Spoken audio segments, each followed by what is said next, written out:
This week on Full Credit to the Noise, brought to you by Parcel Protect. McLaren sacrifice Oscar to not upset Lando. Supercars sacrifice integrity for the sake of entertainment. And Chaz Mostert is finally the champion. Welcome to Full Credit to the Noise.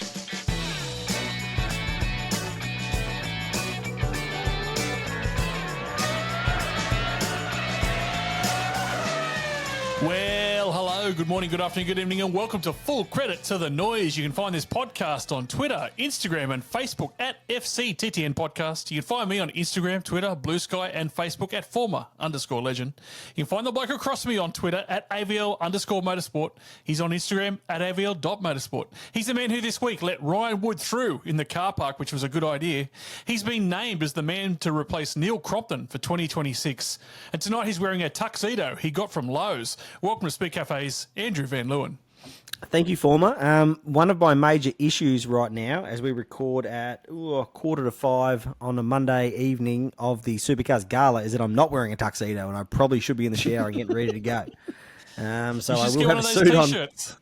I will have a suit on pretty soon, but she's been a busy old day, and I'm probably not quite as across getting ready for the big gala tonight as I should be. But anyway, we'll get there, and there's always some shenanigans that go down there that's pretty fun to watch. Who are you going to fight? You're always up for a fight when you're there. I've been lucky to avoid any serious fights at the gala. I've seen a couple of doozies. There was one a couple of years ago that led to a change at Tickford Racing, if you do recall. So it does happen. Well, let's talk about the biggest thing that happened over the weekend, and that was you posing for selfies and making a TikTok.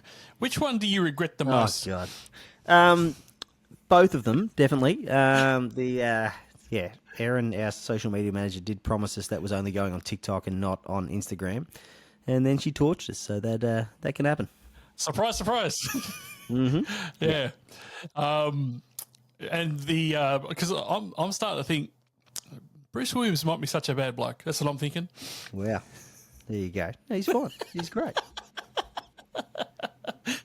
All right, let's go to the Champagne Oshisen for the final time from the Adelaide BP Grand Final, not 500. And we'll start with Champagne. And AVL, I just think it would be remiss not to start with Broc Feeney. I mean, 14 wins, 19 poles, but more than that, he faced the cameras at probably his darkest hour, and I just can say nothing but well done. He handled it well. He handled it like a man, and anyone who gives him a hard time for showing emotion in that situation is an absolute douche. These are probably the same people who whinge when your sporting stars show no emotion. Yeah. No, that is exactly right, and this is what the whole finals thing is about.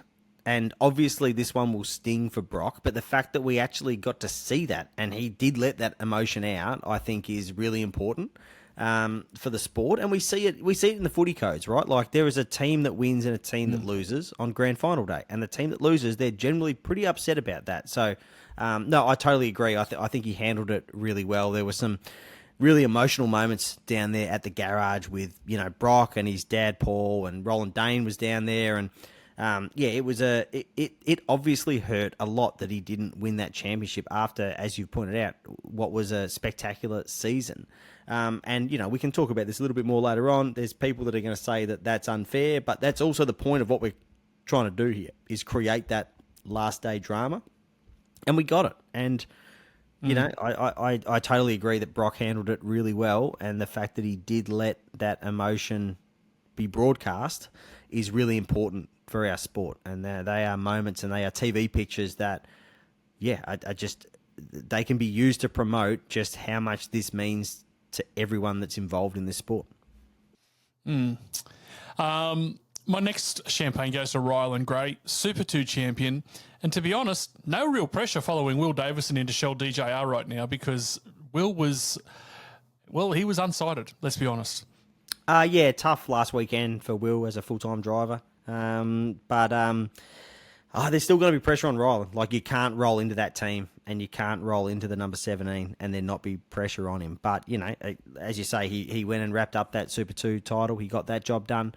He's obviously a highly talented driver. yeah, it's going to be interesting to see how all of that plays out next year. But yeah, I get what you're saying, but I just don't think there can ever not be pressure on the number 17 at DJR, and that's kind of, I guess, how we've ended up in this situation. Yeah. My next one goes to the obvious, and that's Chaz Mostert. Finally a champion, has always had the speed and the ability, and basically maximised the final system to take the trophy. And first of all, genuinely happy for Chaz. He seems like, and from everything I've ever had to do with him, is a good fella. But also just for the boys at WAU. I know how hard they work. I know they wear their losses pretty hard, especially the stuff that's happened to Ryan Wood this year. And for them to win the championship, I think, is a great result. Yeah, totally. I mean, I really do. I know there's going to be some debate about this finals thing, and we can have more of a discussion about it. But I struggle to see Chaz as an undeserving champion, and there's a couple of reasons for that. And I was talking to Ryan Walkinshaw about this shortly after the race on Sunday evening, and he said that they really changed their entire approach to this season, and they sacrificed results along the way to kind of put themselves in a position to be competitive across those last 3 events of the year, the ones that count. And if you look at the stats, 7 finals races, 3 wins for Chaz, 3 second places, and a 4th, they did do something to really unlock some speed at that time where it matters. So I just think that's and you know, like, Chaz is such a phenomenal race car driver, such a great ambassador for the sport. Like, I am happy for him that he's won a championship, because it would have been a shame if he had gone through his career and never done that. And you know, he took a big risk when he went to WAU when they were not a front running team at the time. And he wanted to build a team around him, and he did that.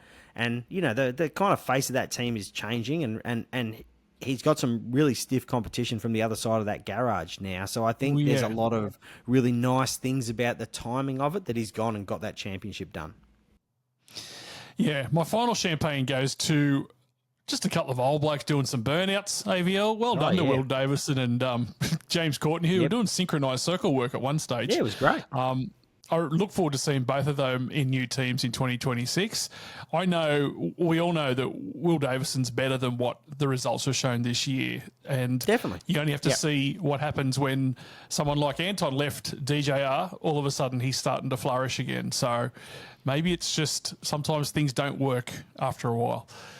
Yeah, no, for sure. And at the end of the day, remember that, you know, like, he's in his 40s. Like, he at the peak of his powers was as like an A-grade driver, like as good a driver as there's been in this category. So I don't think there's anything about, and I'm sure in the right circumstances he can absolutely still deliver that, and I'm sure he feels that. But you know, that's just how professional sport kind of works. You know, like, at some point it's just your career has to kind of reach that point. It's just part of it, you know? So it's a shame the way it's played out, but yeah, like, at the end of the day, what an amazing career for Will and for JC as well. Like, a champion, also an absolute, you know, A-grade race car driver as well. So yeah, like, I think I really hope that at some point, obviously the circumstances and the way the Davo thing played out very different to JC, but I really hope that Will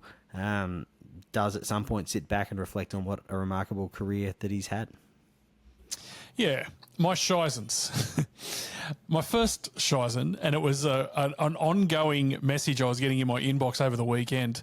It's just the track scheduling, and then the cancelling of races, AVL, and then there seems to be a bunch of grid walks and, you know, hot laps and all sorts of things that, they have their place. But why in this world are we willing to cancel what people go for to please what people pay to do, if that makes sense? I mean, on the Porsches on Friday were cancelled. The Supercars ran short. Trans Ams on Saturday ran short. Porsches on Saturday ran short. Aussie race cars on Saturday ran short. It just seems like the paying public, and let's not forget, it's actually a motor race. The first thing they seem to want to cancel is the motor race to preserve other things.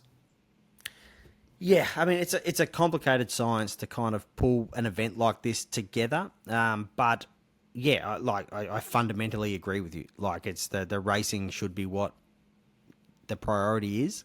and that's not always how it kind of plays out. Obviously, supercars, generally, the focus will be on getting those races started on time. There's broadcast windows, like it's incredibly important that kind of does play out in the right way. But, some of the other stuff. But when you've kind of promised an entertainment schedule, whether it's racing or whether it's other stuff, like it's not always as straightforward as you think to reshuffle things around.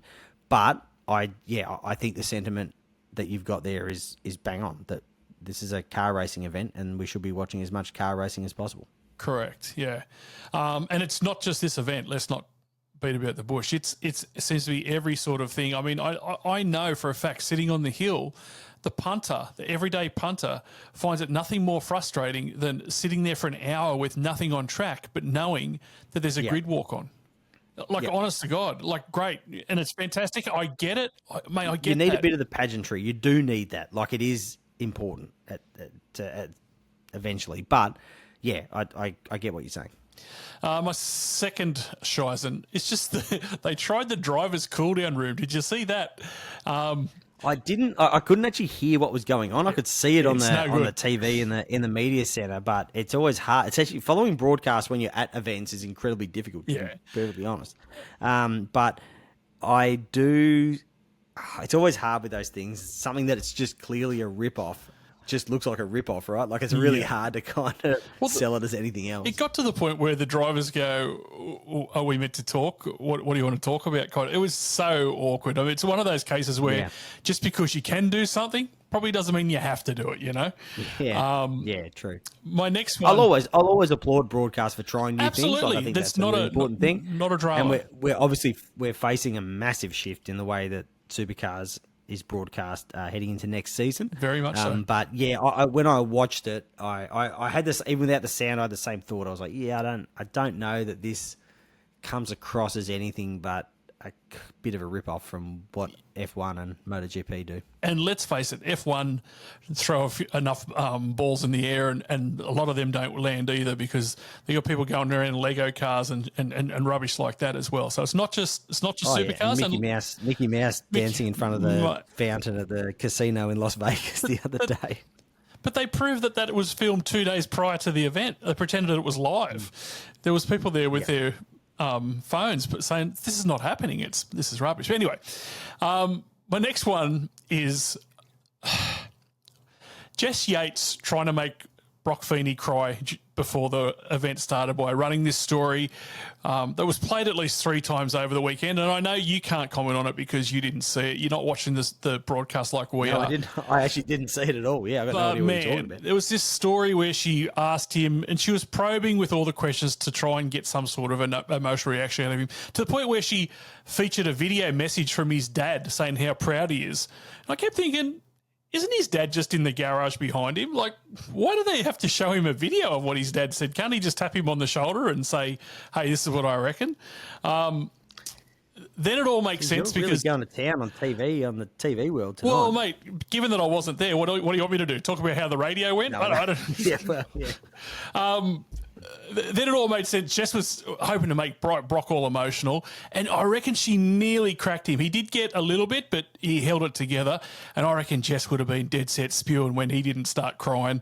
And I reckon, but more than that, she would have been filthy when Larko got him to go the blub on Saturday afternoon at the back of the transporter. Oh, wow. So, it's just AVL, after a while, when you see the same story 3 or 4 times over 4 days, it's like, surely we can do more than just this.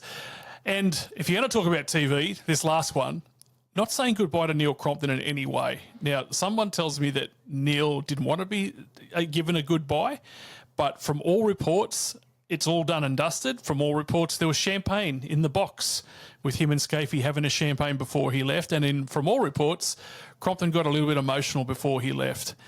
Maybe it's Neil saying I don't want nothing to do with some sort of farewell, but it just seemed empty, given that many people are telling me that that's it, it's all over. Yeah, I do definitely agree with that, and I have also heard that there are some factors along the lines of what you're talking about there that have contributed to the fact that it didn't play out in that way. There's still a fair bit to sort of play out, I think, in the way that this whole TV thing is going to come together next year. I do think there is a plan in place, but actually getting it all locked away, I don't know is necessarily fully done. But yes, like we do think that this was the end of the Neil Crompton and Mark Scaife era in the commentary box, and it definitely is weird that we didn't get any sort of send-off from that just because of how long they've been doing it, and in particular Neil as the kind of voice of the sport. It's certainly it's very interesting how that has played out, but I think it is just to do with timing. I think there are some external factors, not external factors, internal factors in terms of Neil not wanting a huge fuss made about it, but you would in an ideal world announce this nice and early and have a proper sort of farewell tour for someone that's had a massive contribution to the outward facing, absolutely perception of the sport, so it is, it's definitely a weird one on that front for sure. All right, that's no issue. We'll touch on Crompo later, but let's go to the shift cut because, well, there was a fair bit going on the weekend, but we'll start in Adelaide. 4, 3, 1. AVL Friday, they raced in tough and pretty wet conditions, and Thomas Randall brought out a red flag after he slapped the wall at turn 8. He handed Brodie a win from Chaz and Woody. I think, he moved the wall, Thomas, when he hit it, but I don't reckon the officials would have been too disappointed that they could find a reason to call that race because it was getting wetter and wetter and worse and worse. Yeah, it definitely was. Friday seems like it was about 3 weeks ago, to be honest, at this point of the year. We're trying to remember all this stuff. Yeah, so what actually happened, because there's sort of two... There's a single sort of line of concrete barriers there at turn 8, and then there's obviously the heavier barriers in front of the grandstand and the catch fencing and that sort of stuff. And the whole point of those barriers is that they do move because they absorb the energy when the car goes into them. But one of the barriers actually broke, and that was the issue there. So they kind of very quickly picked it up with a forklift and put it back into place. And you thought, cool, we'll be able to just charge on here. But because the barrier itself was broken, they just couldn't. Couldn't get that race going again. And then you have the additional factor of that weather. We know that, this sport is becoming more and more kind of risk averse when it does come to wet conditions. So it wasn't overly surprising that it didn't get going again. Yeah, Saturday, and Broc beat Chaz, who got around Woody in the last lap because he was max fuel saving, AVL. Aaron Cameron put it on the front row and was leading before he smacked turn 3 and then drove down the escape road over to Adelaide Macca's to find out their soft serve machine wasn't working as usual. I felt for Aaron, but, geez, it looked good for a while, didn't it? Yeah, it's great. It's great to see him go and do that. Like, he's been given the kind of... BRT have put faith in him to continue in that seat. They did have the option of going and grabbing a Will Davison or someone like that, and they've opted for that youth policy. So I think that was probably a pretty important moment for him to go and do that.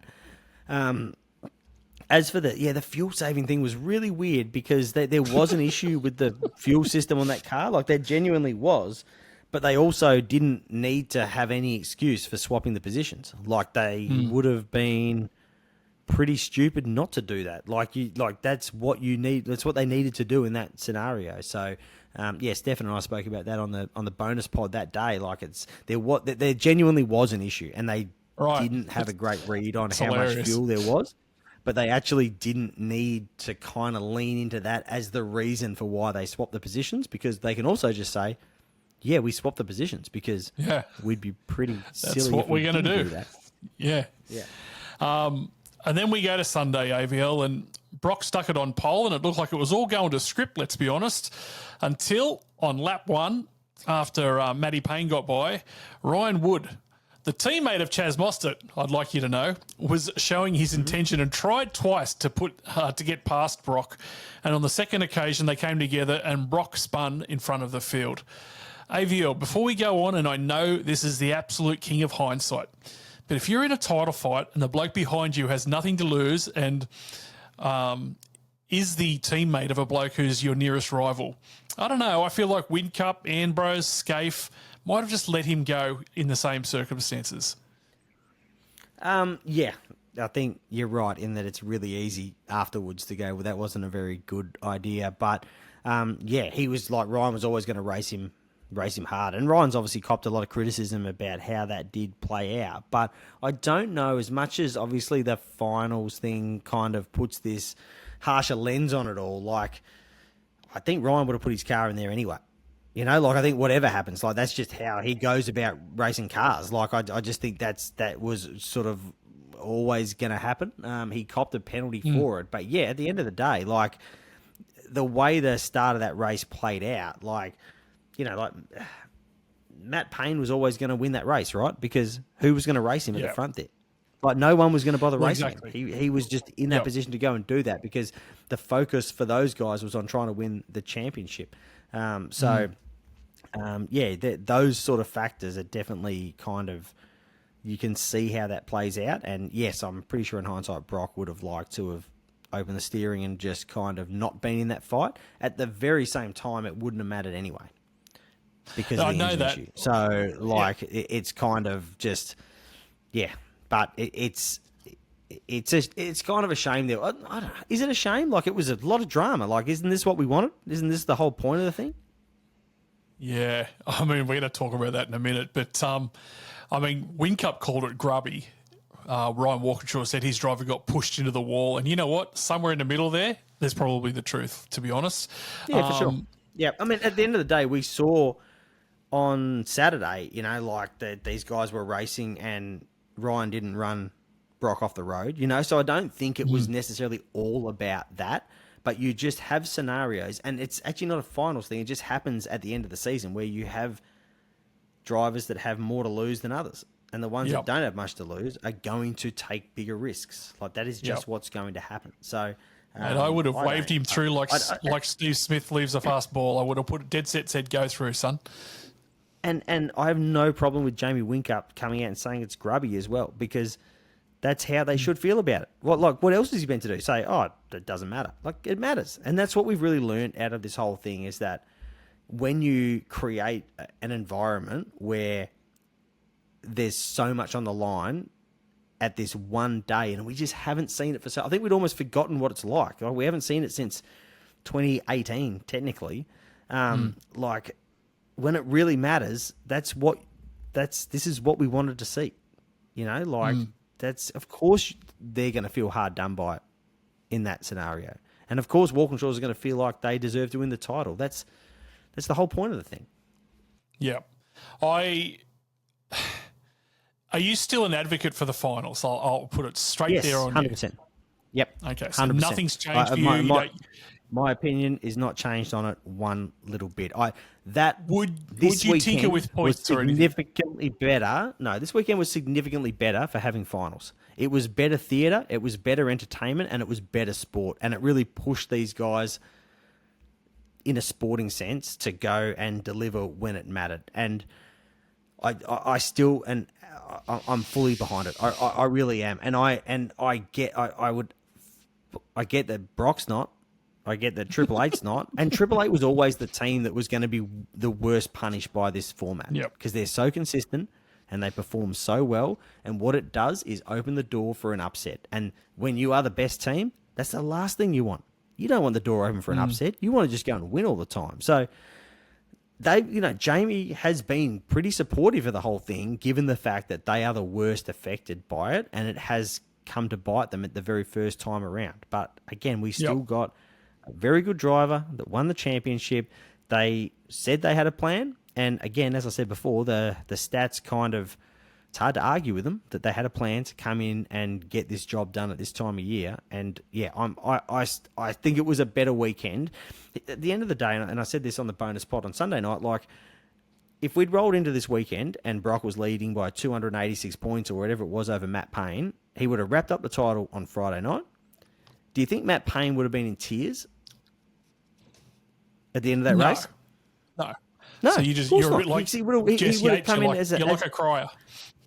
As just like a mathematical, like, there's a possibility if Broc fences it in practice and can't take part in the rest of the weekend, then I might win. So, like, to have that, to be able to create that scenario, I just think I think it's great for the sport. Yeah, I'm wavering. I'm not going to lie. I feel like... Well, You were telling me I last feel week like- you wanted Kai Allen to win it. You were saying you wanted mate, him I to go and win the whole I thing. Like, how did. would you have felt if you I can't did. stomach Brock not winning it? How would you have felt about that? Well, this is the thing too, because then I looked at Super 2 and Rylan Gray wrapped it up by winning on Saturday. I'm like, well, fuck that championship. So there's no point watching that tomorrow. So, mate, don't worry. My two personalities are having a great blue right now. There are certainly, as a fan of the concept, I'll admit that it would have been easier to defend it if Brock had won it, but Chaz Mostert won it. This is not someone who's come from the clouds to snatch this thing from nowhere. And again, he was in the top 2 in 6 of the 7 finals races. It's hard to argue that they did a fantastic job when it mattered. We've all known this is coming. They didn't spring this format on everyone 3 rounds ago. Like it's, I think we just have to enjoy it for what it was. And I still don't fully understand the mindset of, I do understand the mindset of saying Brock had such a phenomenal year and he deserved to be champion. But you could say that about how many footy teams over the years. Like, it's just, People are saying... I don't understand the mindset of saying, I wish the championship had been wrapped up by Brock finishing 8th on Friday night. I just don't get that. Mate, I agree with that too. That's the thing. I mean, yeah, the two formers here are having. I get a it. good, No, I understand how good it's barney. conflicting because it has been something I've thought about a lot since yesterday afternoon, or Sunday afternoon. But I still like the concept, and we had a better, and it wasn't just Adelaide that was better. Gold Coast was better, and Sandown was better for it. I look, that part I agree with, especially Sandown. Let's be honest, because Sandown can throw up a stinker, but it was intriguing to watch that and find out how it was all going to play out. Matty Payne messes with Waters and costs him a chance of going through to the finals, so there's jeopardy throughout the field as well. So I get all that. Yep. I don't know. Like I said, I'm wavering. I'm not saying I'm not sold. I'm just wavering. And I'm glad Chazzy won. It's not that this is everyone's first go at this. Like, there will be different approaches to it next year, and it will I think it'll level out a little bit, in terms of when everyone understands it better and understands how to approach it and all that sort of stuff. And we'll probably go on a run where we'll get less of the... But I don't even want to call the result an anomaly because, again, I do feel that Chaz stepped up when it mattered. But, yeah, I think it'll look and feel different again next year as everyone kind of gets their head around how to approach it. Yeah, anyway. Yeah. Like I said, I'm not against it. I'm just, I don't know. I feel like maybe he just needs a tweaking with the way the points are struck. I don't know. Like, I'll have to think about it. I'll probably, yeah. All right, let's talk about F1 because holy dooly, this is just as riveting. Sprint qualifying, Oscar threw it on pole. The hall monitor was second and Blando was third. Pretty standard. Oscar looked like he found some pace again, which was great. And then the sprint race, for the first time in 91 days, Oscar Piastri returned to the top step of Formula One. He dominated the sprint to claim victory and shave a massive 2 points off Lando Norris's championship lead. He led from lights to flag from the hall monitor and Blando, and Max ran fourth. And you would have thought, well, if this is the way it's going to run for the weekend, Max might be done by the end of this weekend. Qualifying, Piastri and Norris locked up the front row and everything was going ahead as scheduled. And then Max was another 0.2 of a second off those two, ensuring the top 3 on the grid with the top 3 in the championship, which made it look great. But basically you were thinking it's going to be a McLaren benefit party. Then in the race, AVL, Verstappen said leading up to the weekend that he was only in it with a shot at the title because of McLaren's mistakes. Lando said Max talked heaps of shit. Well, once again, we had another prime example of evidence that Max is right because yet again, McLaren trod on their own dicks. A safety car at lap 7 brought the entire field in for the change of tyres outside of Esteban Ocon. So in some sort of crazy story, McLaren mirrored Esteban Ocon and stayed out with him. Oscar was leading at that time. Lando got to second because Max pitted. And they eventually handed the rest of the field a free pit stop, AVL. Who would have known? I mean, if you played sim racing for 3 seconds, you'd understand where this is going to go. And from there on, Max just drove away. Oscar battled back to second, and Lando got to fourth on the last lap thanks to Antonelli running wide, or he got waved through if you listen to Helmut Marko. So let's break this down. Did McLaren shit themselves because they had to double stack Lando and that might make things a little bit unfair, so they decided to keep both drivers out because that is what came out of their camp initially? That's kind of what it does really feel like happened. You know, that like is insane. That is crazy. It's kind of hard to mount when literally every other car pits at that point. It's difficult to mount an argument that that's not exactly what happened. So... yeah, I mean, I've defended McLaren in that I don't think that there's a deliberate favoritism of one or the other driver, but I've also been highly critical of them for this exact kind of crap, where it's like just tying themselves in knots. It's a phrase we've used 1,000 times. They tie themselves in knots trying to... and it's not quite the level that Mercedes used to do in like the Hamilton Rosberg era, where they had to be on the exact same strategy. We've seen diverging strategies work against Oscar, like in Hungary when he kind of got beaten for being too fast at the start of the race and being at the front of the field, while Lando sort of got this freedom to go on this alternate strategy that ended up working and won in the race.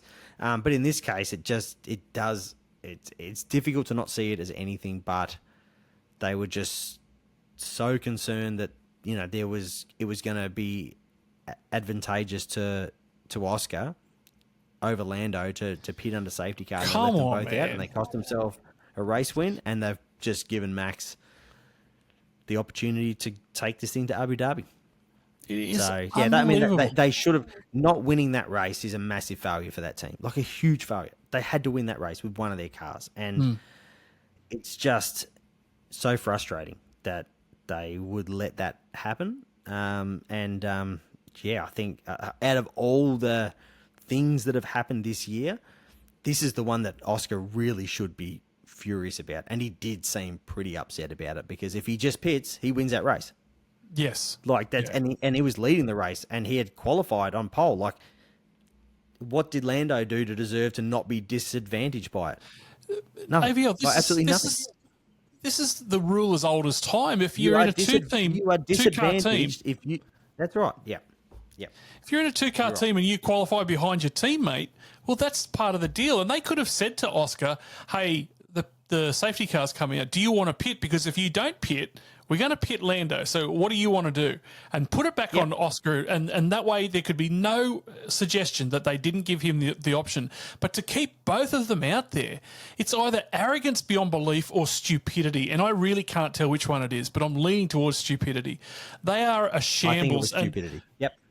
This thing of, we want the drivers to race, mate. They've taken the racing out of it. They're not a race team anymore. They just do hot laps in front of a crowd. That's all they do. They're an absolute embarrassment. There was a little whisper going around at the start of the weekend that Oscar was seen talking to Aston Martin, and man, you reckon that's not going to grab some momentum in the next sort of six days?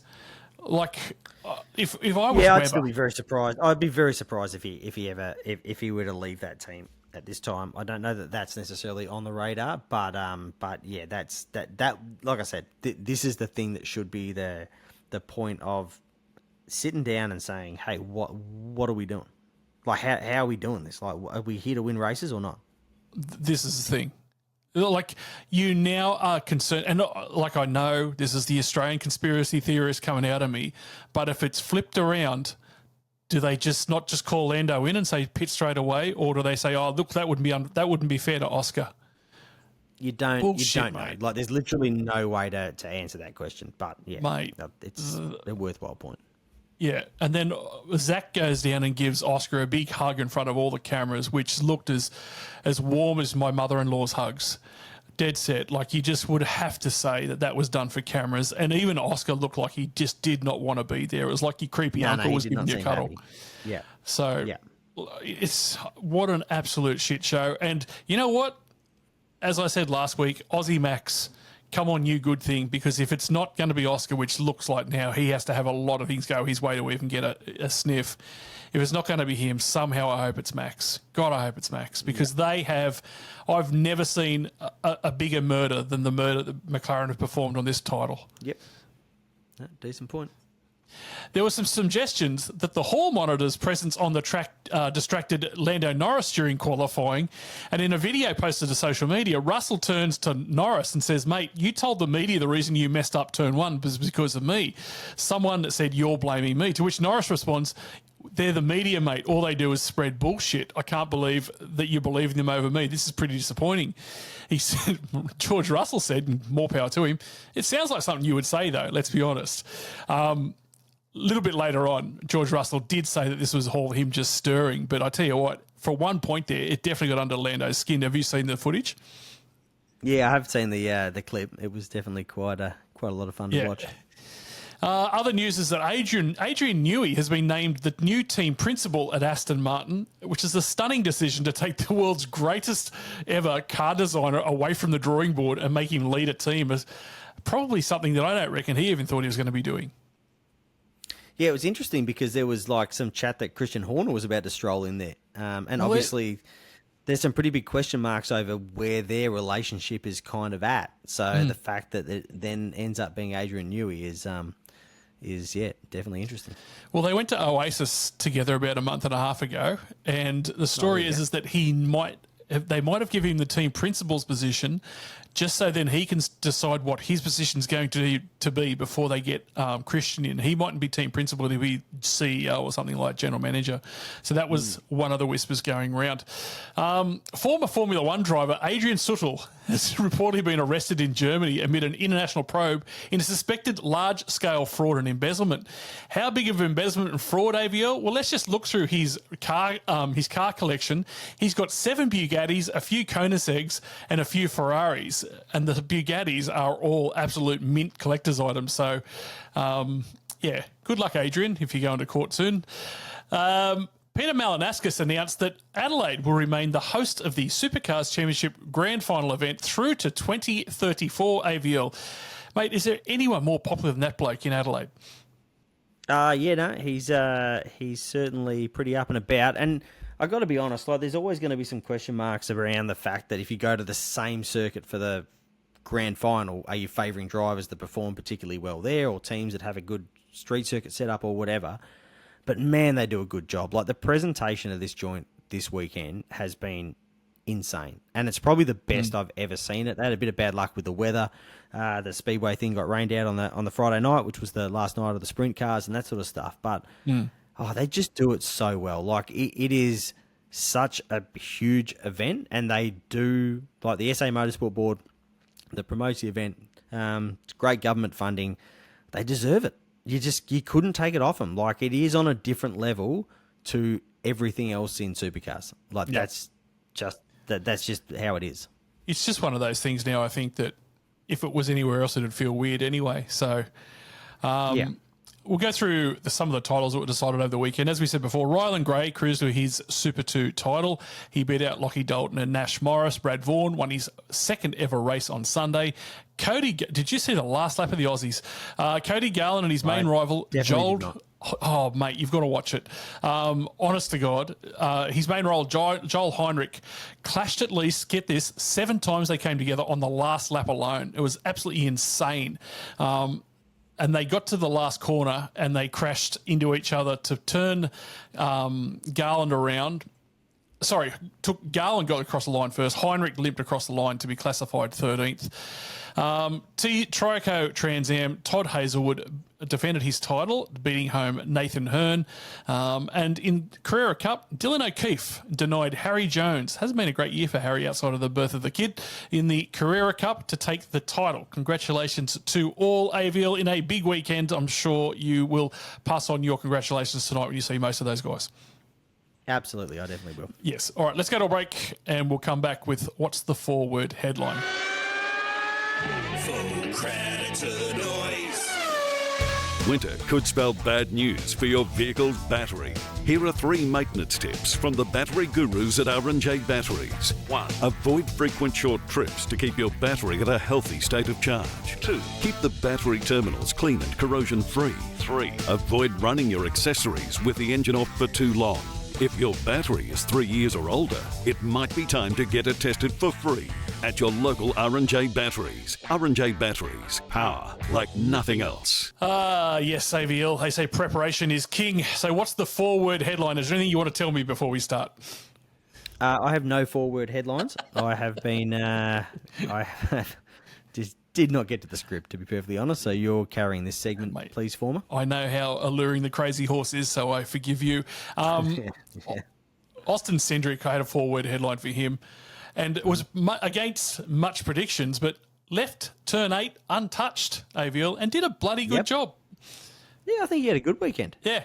I think he did a really good job, and in some tough conditions at times. Absolutely. As well. Yep. Jesse Love, the other visiting American, my 4-word headline for him was Saturday shows Jesse no love, because DNF after two laps, which was a bit unfortunate with a shock absorber issue. Yeah. Aaron Cameron, who I was quite happy to see out in front. I was really, really pleased for him.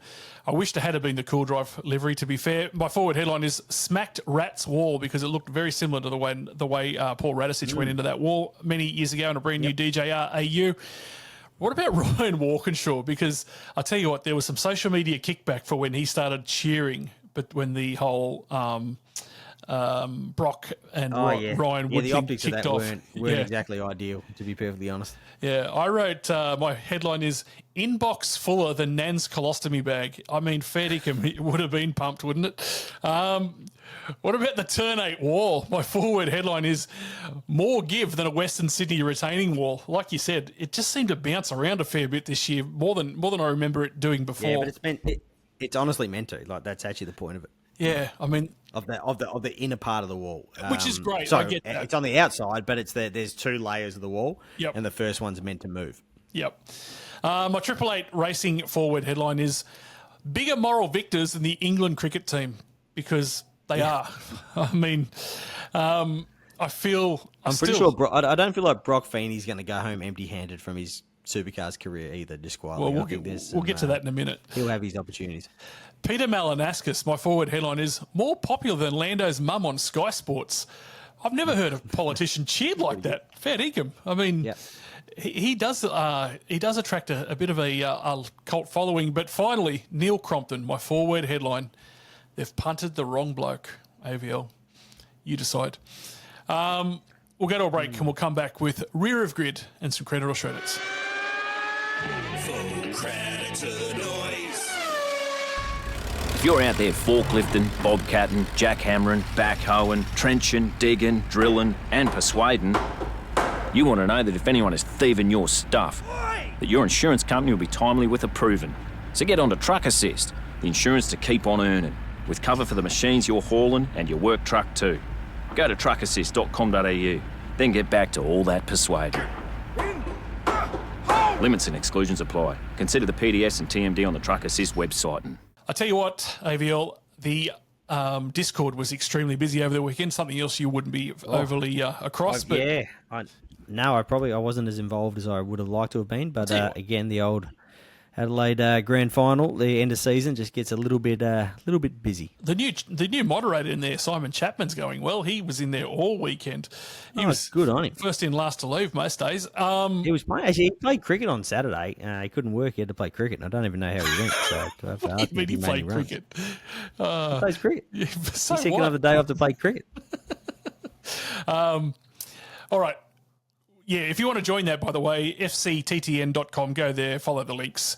6 credit or shredits. I'm going to make a statement. You just tell me whether you agree with the credit, disagree with the shredit, and we'll come back and revisit them after we go through all 6. First one, number 1. The best driver did not win the 2025 title. Credit. Credit. Number 2. The final system in its current form won't be in the series within 5 years. Shred it. Credit. Broc Feeney will win 2 of the next 5 titles. Yeah, like credit at least. Credit. Yeah, well, come to that. Number 4, the type of drama we had from the weekend is a throwback to the mid-2000s and will put supercars back into mainstream conversation. Credit. Number 5, Todd Hazelwood is the best driver not in the Supercars series in 26. Ooh. It's a tough one to have a sort of clear metric on, but I'll go credit. Shred it. Number 6, Ryan Wood damaged his reputation on the weekend. Shred it. All right, the best driver did not win the 2025 title. By numbers alone, you'd say that's right. It's hard to argue that, but that's not the point. Yep. Like that's it. That's the point of finals is that we have a showdown. Yep. You know, like if you, yeah. So it's, but the statement is definitely right. Yeah, let's hope Max does it this weekend. The final system in its current form won't be in the series in 5 years. Yeah, well, like I said, shredded. I hope that's a shredded. Like as I pointed out in great detail earlier in the pod, I still think it's a really good thing. I think they'll tinker with it. That's why I said shred it. I think it will be in. It some doesn't form. need much. It still does reward consistency to a far greater extent than the NASCAR system. For example. I mean, I just think that maybe there needs to be some sort of larger reward for a bloke that's won 14 races, but maybe that's just an anomaly that'll never happen again. That's literally what we're trying to avoid, is it being like is having the whole thing decided too early. So, yeah, I don't know. This is the left side of former legend talking now. Broc Feeney will win 2 of the next 5 titles. I reckon that is a massive chance. He's going to win championships. He's like just on a different level. And even Will Brown was talking about that on Sunday evening. Like, if this happens to motivate him even more, like God help us all, because he's already going pretty fast and it's pretty hard to beat. So, I think Broc Feeney and Ryan Wood are very exciting future prospects for this sport, and they're already at the front. But yeah, we're in pretty good hands with those blokes going at it at the front of the field over the next 10, 15 years, I reckon. The type of drama we had is a throwback to the mid-2000s and will bring the sport back into mainstream conversation. Yeah, I think so. I think it was good. I think it was helpful for the sport, and the visibility and the TV numbers seem pretty strong. So, yeah. Yeah, did they? I was looking at them compared to the women's AFL. It wasn't a smash up. No, they were all right. As much as you can tell from TV numbers, because they're like some sort of finger in the wind guessing game at the absolute best of times anyway. But anyway, that's a whole other conversation. I think the whole flare up on Sunday, but was when back in the day when Ambrose Scaife, that kind of thing, Ingle Scaife, where everyone was talking about it. And I felt like on the weekend, for a fleeting second at least, if there was something to be gained from it, it's that that at least people were talking about it. Yeah. Todd Hazelwood is the best driver not to be in Supercars in 2026. I say shred it. Yeah, why? Who's better? Who's beaten Toddy? Nick Percat. Oh, in 2026, I've actually completely misunderstood this statement. I really should have read the script before we did this podcast, to be honest. Yeah, I should have sent it to you, I don't know, maybe 4 hours ago. I think you did. Yeah, I think I did too. I think Nick is probably up there, but Todd's definitely in the running. Let's not beat about the bush. Finally, Ryan Wood damaged his reputation on the weekend. No, it's rubbish. I agree. Yeah, like he definitely didn't. Not at all. He's as I just said, like he's gonna have his time winning championships. There's no doubt about that either. I have absolutely no sort of qualms about that. He's gonna do a lot of winning. All right, before you go and put your T-shirt tuxedo on, this comes from Matty Andrew. Why the hell, year after year, do they call races short because of shunts or repairs? But then we talked about this, then we have hours of nothing between events. Trans Am was called off. There were a bunch of others called off. Why can't we cancel burnouts and track walks to finish races? Matty, we are singing from the same hymn book, my friend. I will not disagree with one word of that. No, and it does happen. Like, schedule kind of reshuffles do happen a fair bit, and obviously in a lot of cases they will try, like if you can kind of limit the entertainment stuff. But yeah, as we talked about, it's not always that simple either. There can be commercial arrangements. Obviously in this case with, the expenditure of bringing that Red Bull show car program out to Adelaide, that's not something they were going to ever be completely overly keen to just go, well, we'll just leave them in the garage, guys. Don't worry about it. So it's a complicated sort of business, but yes, as we said at the top of the show, car racing should always sort of take priority. Yeah. All right, mate, you've got to run. That'll about do us for this episode of Full Credit to the Noise. Don't forget you can find the show on all the socials at FCTTN Podcast. You can read AVL's excellent work at speedcafe.com, where they break all the big motorsport news first. Until next time, I've been former Legend. He's been AVL. This has been Full Credit to the Noise. We'll see you in the ring at the gala. See you there. Full credit to the noise.